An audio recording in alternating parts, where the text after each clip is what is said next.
All right, welcome to the next edition of CANDU, the CANDU Show. It's a special one because, as you can see on the other side of the screen, there is someone who's enjoying that tropical life. Tell us about it a little bit. Where you at, Coach?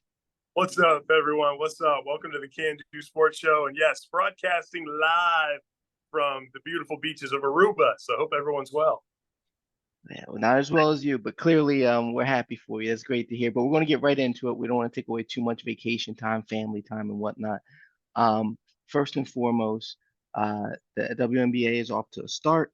Um, Clark kind of got some learning curves to deal with.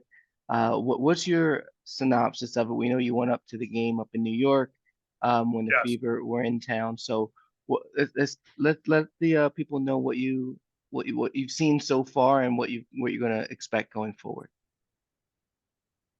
Well, as I say that, I've got like a parakeet or something singing over my right shoulder. So it's pretty cool. But synopsis. Okay, yeah, we were lucky to see the Liberty versus the Indiana Fever live last weekend, live from New York and Brooklyn. And everything I think that people have heard regarding Caitlin Clark and the Fever, I think for the most part is correct. That the talent's there. There's just an adjustment. I do want to note a couple of things. Her, and these are things in college too, where protecting the ball a little bit more. She does leave the ball out a little bit for a defender to be able to pluck, especially when she's dribbling the rock. I think she's got to work on her cutting a little bit, actually. In college, she was able to get away with a straight line cut to the ball. In the pros, she's got to work her defender a little bit to be able to free up. Now, her teammates need to help her too. We'll get to that in a minute. But yeah, I mean, there's a reason why she's the highest scoring player in the history of college basketball. So she'll be okay. Her team's not very good. There's a reason why they've had the number one pick for each of the last two seasons, with her and then Aaliyah Edwards getting drafted the previous season. They don't have a whole lot of depth. And so that's a huge part of this. So when people look at the record and they see 1-5, they got some depth that they need to acquire. And I think in some ways it might be similar to what Sabrina Ionescu experienced in her first year or so with the Liberty, where she was pretty much it. And then they were able to kind of acquire some free agents to build the team. The one thing I do want to mention, Donray, before I pass the mic to you, is one I've already teased is her teammates, and the other one is the coaching. I've noticed some coaching things that does leave me kind of with what are you doing? And in particular was at the end of that game. Actually, not that game. It was the next one where I think they lost to the Connecticut Sun by 2 or 3 points. They were down. They were actually tied with about 10, 15 seconds, I think. And they subbed her out for defensive purposes, which, okay. Their team's not very good defensively, period. So it's kind of weird that you sub Caitlin Clark out. But all right, that's fine.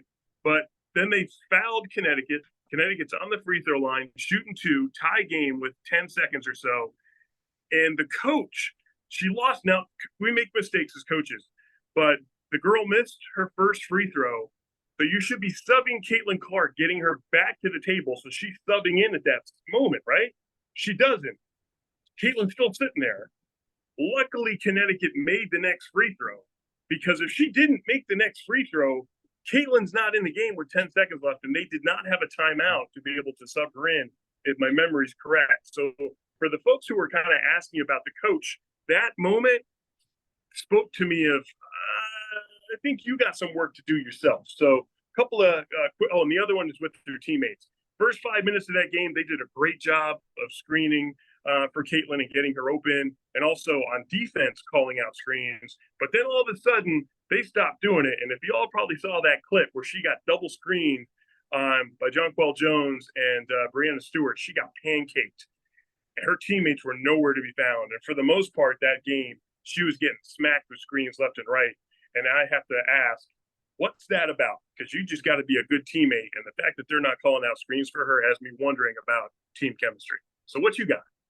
Yeah, I don't have much to add on that except for the fact that when you see those mishaps, the non-calling of timeout, things of that nature, it speaks more to that team culture, because either a whole team of intelligent of basketball players, lifelong basketball players and coaches, not just one, none of them realized that that would be the time to sub, or B, some new and either A, the coach is higher than everything and knows everything you don't approach, or B, there was a failure to communicate purposefully. Either way, there's it doesn't seem like everyone's bought into whatever they're trying to do there. And last night, against the Sparks, I was watching that one. It was, great to see, Brink and Caitlin on the court at the same time. But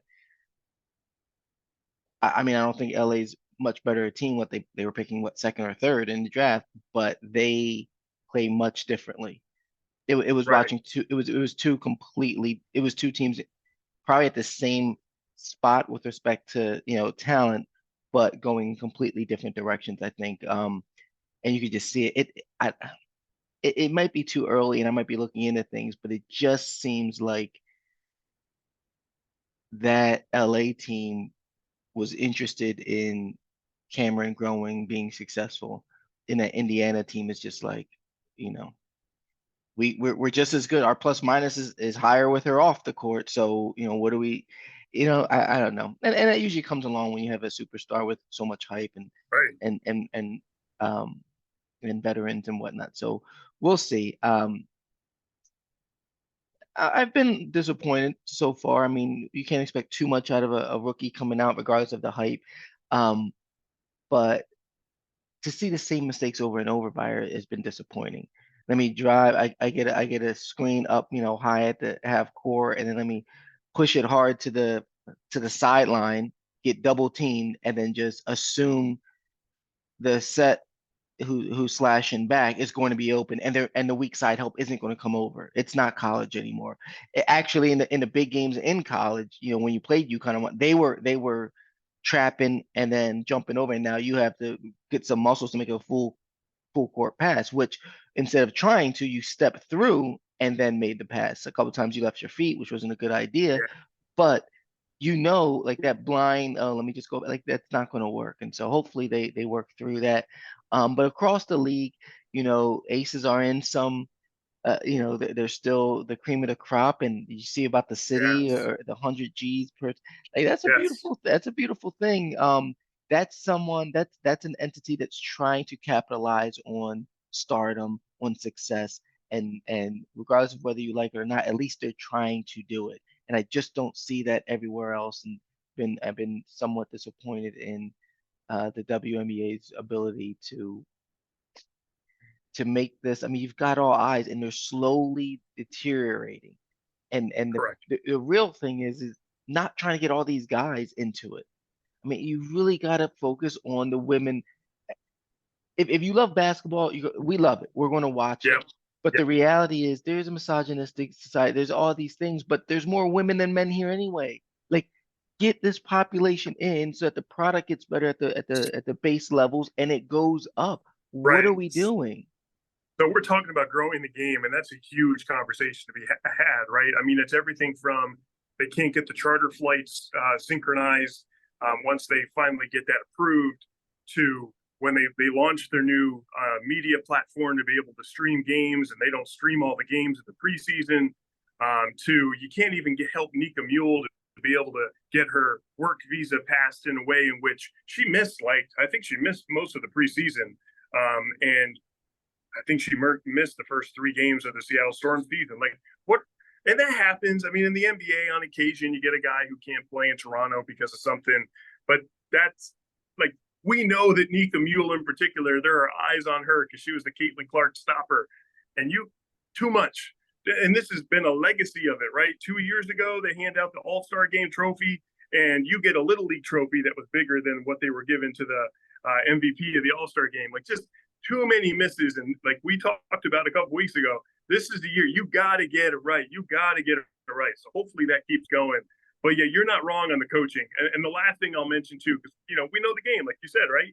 We love the game of basketball. Watching the Indiana Fever, there are some things where watching their stuff.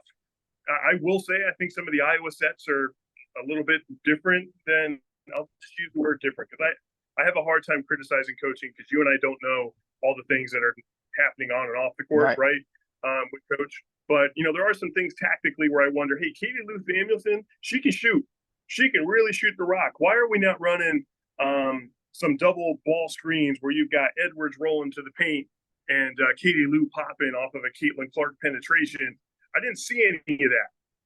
And those are the things that just hopefully over time they start to make some of those adaptations. But on the other side of that, they are lacking some depth. And you're playing against veterans, the aces with Asia Wilson and Kelsey Plum, and the Liberty with Jonquel Jones, who's and Brianna Stewart, who are seasoned vets with Sloot.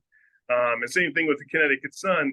You're not playing against 19 and 20-year-olds. You're playing against 25, 26, 28, 30-year-old, 35, and in the case of Diana Taurasi, of course, 40-year-old legend. So, right. But it's amazing to watch it. Let's enjoy it too. It is. But because of what you just said, it's another piece why I kind of changed my mind on the offense that might be best for her. I think you got to go back to the Pacers of the 90s and give her that Reggie Miller type off ball running nonstop, get in shape and get your points in spurts. But you're going to make these veterans, keep up with a 20-something-year-old, and it's going to be physical. We're going to be setting off-screen picks and whatnot. I almost think that she either continue to try to develop her as a point guard, but I wouldn't have her bring up the ball.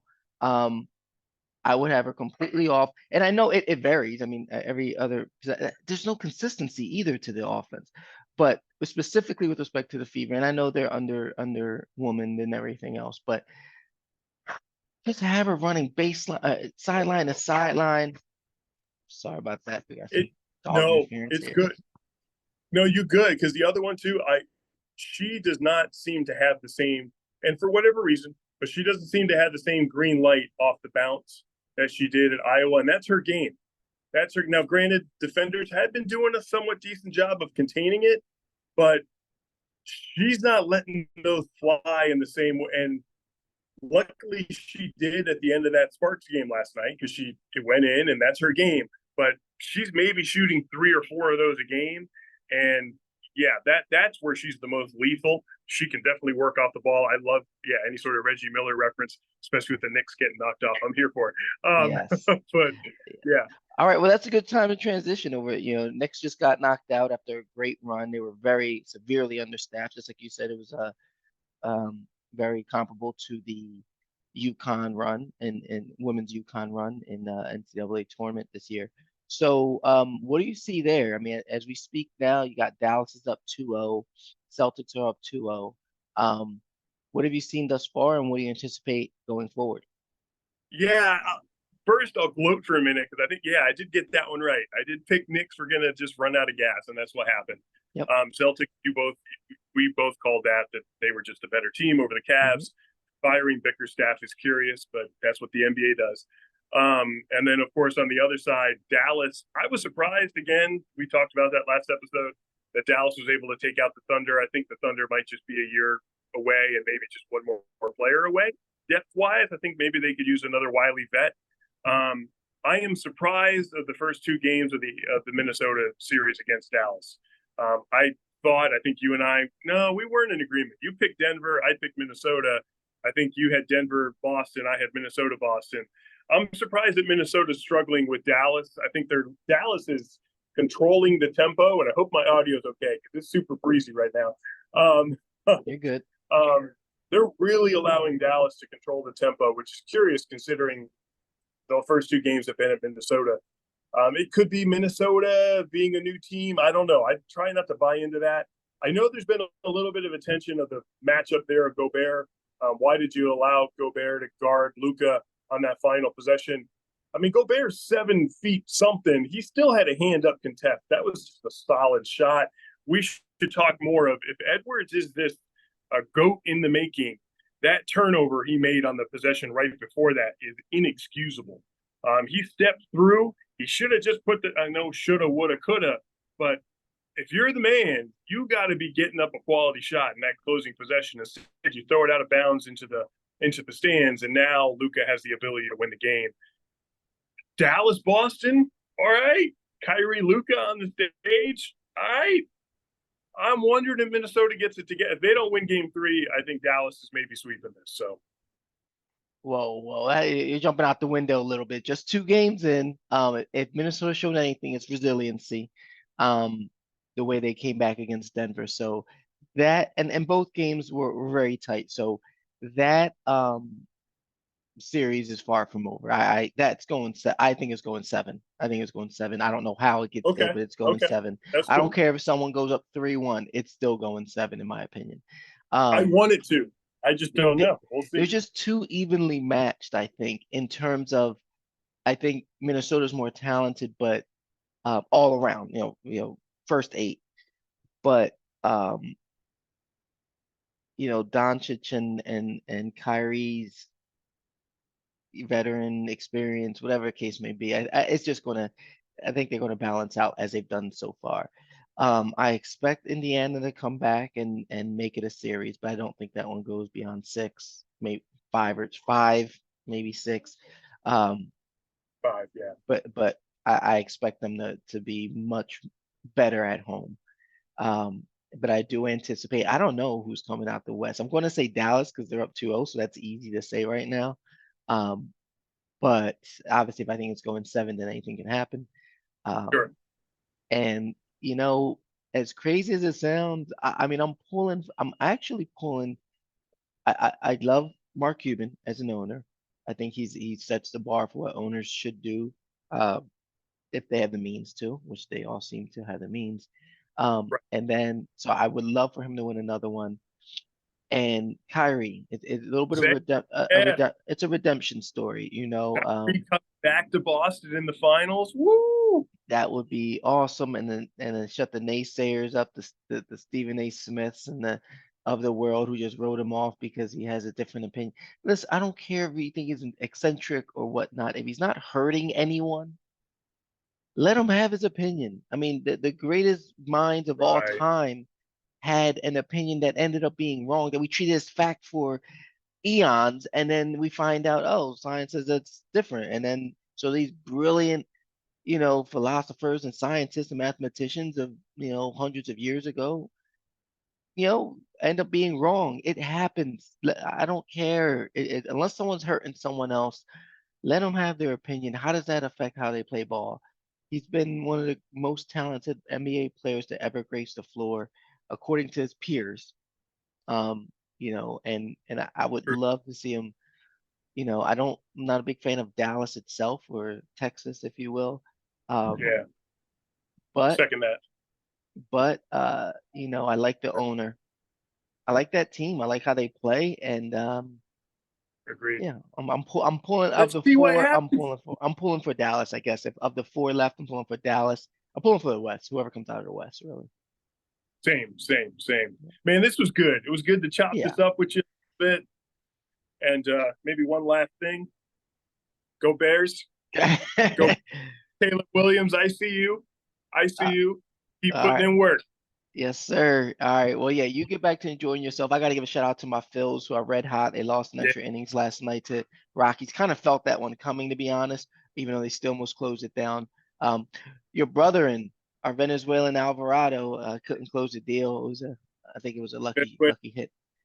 Venezuela's like right there, like There it right there. is. I was born 2 hours, like right there. So Um, well, yeah, no, go back, enjoy time with the family, good sharing times with you. Soon enough, with NCAA 25 coming out, we're going to have Chris Blankenship on so we can talk about this. We're going to have a dynasty. Anyone who's listeners out there, subscribers, if you want in, we're going to have an online dynasty coming up.